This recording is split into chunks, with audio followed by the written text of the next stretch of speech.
Assalamualaikum warahmatullahi wabarakatuh. Perkenalkan, nama saya Titi Nuningsi dari mahasiswa Prodi Diploma 3, Akademi Keperawatan RS Parina Purwakarta. Di sini saya akan menjelaskan tentang konsep asuhan keperawatan sistem persarapan, yaitu multiple sclerosis. Yang pertama, definisi.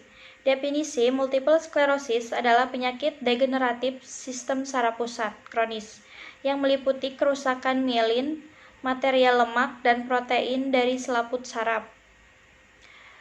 Multiple sclerosis secara umum dianggap sebagai penyakit autoimun, di mana sistem imun tubuh sendiri yang normalnya bertanggung jawab untuk mempertahankan tubuh terhadap penyakit, virus, dan bakteri. Dengan alasan yang tidak diketahui, mulai menyerang jaringan tubuh normal. Pada kasus ini menyerang sel yang membentuk mielin. Multiple sclerosis merupakan penyakit kronis di mana terjadi demielinasi irregular pada susunan saraf pusat yang mengakibatkan berbagai derajat penurunan motorik, sensorik, dan juga kognitif.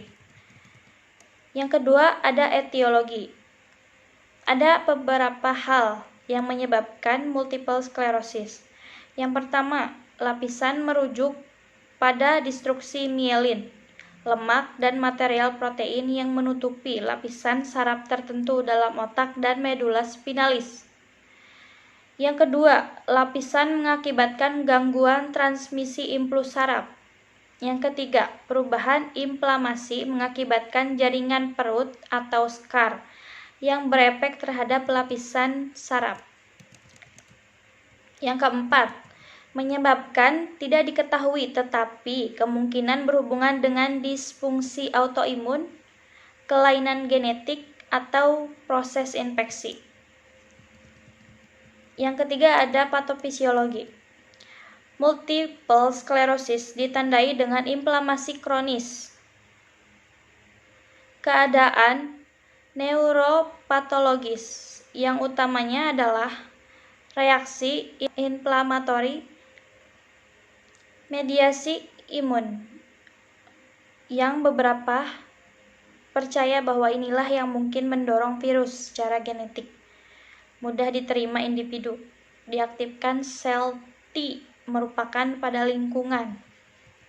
Faktor ini dikombinasi dengan hancurnya sel membuat myelin, hasil dari penurunan pembentukan myelin. Adapun manifestasi klinis.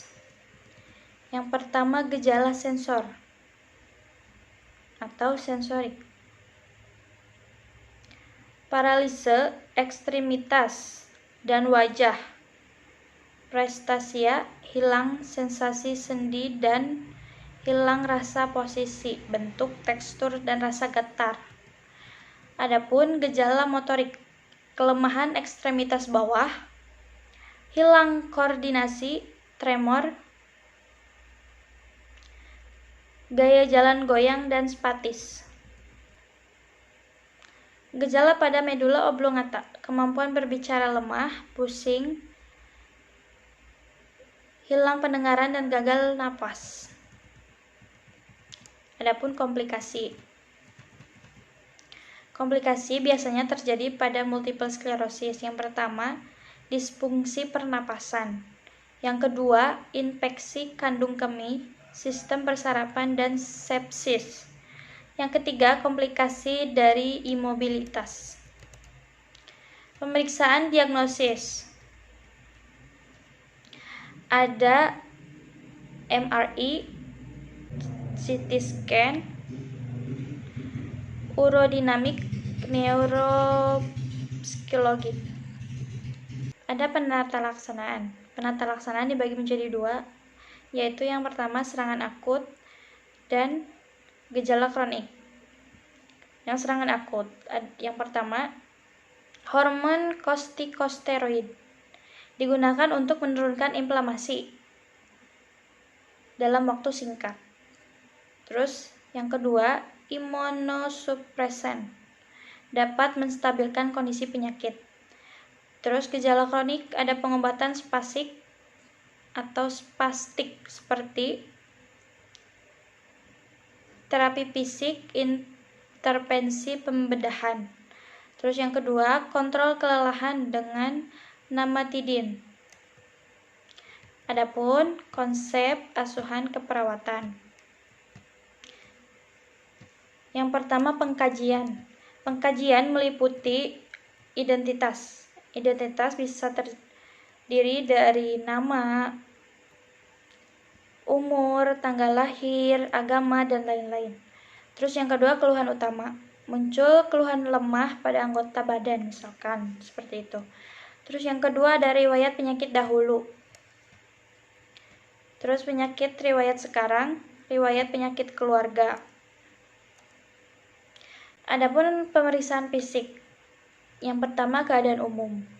Contohnya, klien dengan multiple sklerosis umumnya tidak mengalami penurunan kesadaran.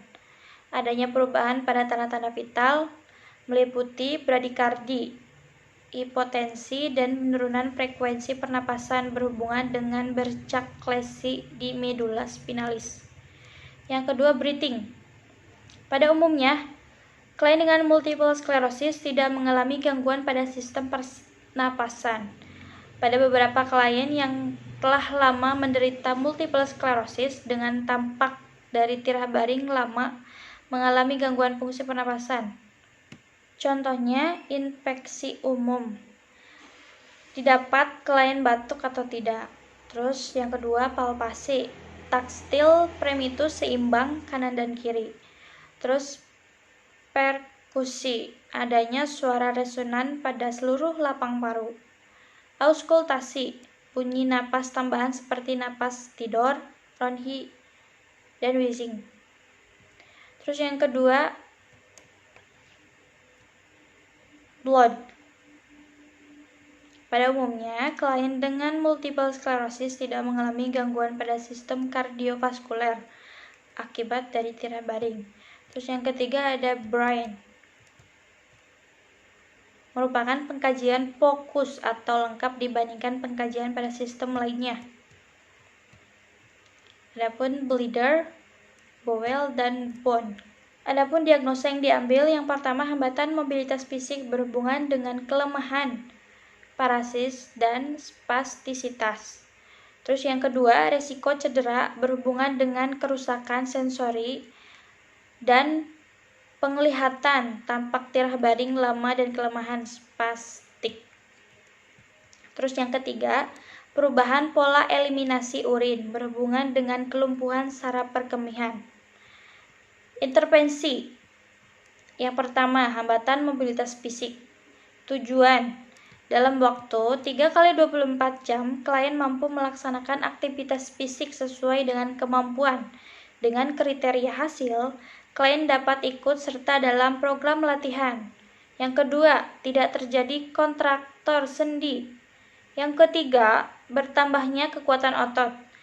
Yang keempat, klien menunjukkan tindakan untuk meningkatkan mobilitas. Adapun intervensi.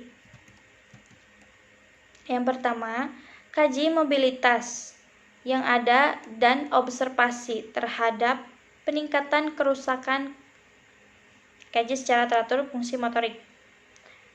Terus, rasionalnya, mengetahui tingkat kemampuan klien dalam melakukan aktivitas.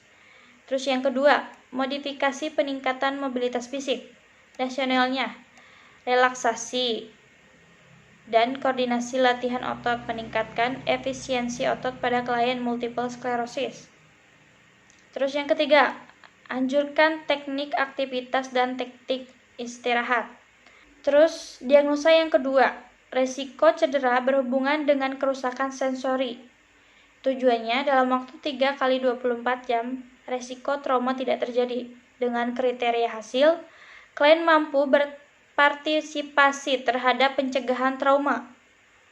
Diskubitus tidak terjadi, kontraktor sendi tidak terjadi, klien tidak jatuh dari tempat tidur. Pun intervensi yang pertama, pertahankan tirah baring dan imobilisasi sesuai indikasi. Rasionalnya, meminimalkan rangsangan nyeri akibat gesekan antara fragmen tulang dengan jaringan lunak di sekitarnya. Terus yang kedua, berikan kacamata yang sesuai dengan klien. Rasionalnya, tameng mata atau kacamata penutup dapat digunakan untuk memblok impuls penglihatan pada satu mata. Bila klien mengalami diplopia atau penglihatan ganda, seperti minus atau kabur. Selanjutnya, diagnosa terakhir, yaitu perubahan pola eliminasi urin yang berhubungan dengan kelumpuhan saraf perkemihan. Tujuannya dalam 2x24 jam, eliminasi urin terpenuhi dengan kriteria hasil. Pemenuhan eliminasi urin dapat dilakukan dengan atau tidak menggunakan kateter. Terus yang kedua, produksi 50 cc per jam. Keluhan eliminasi urin tidak ada.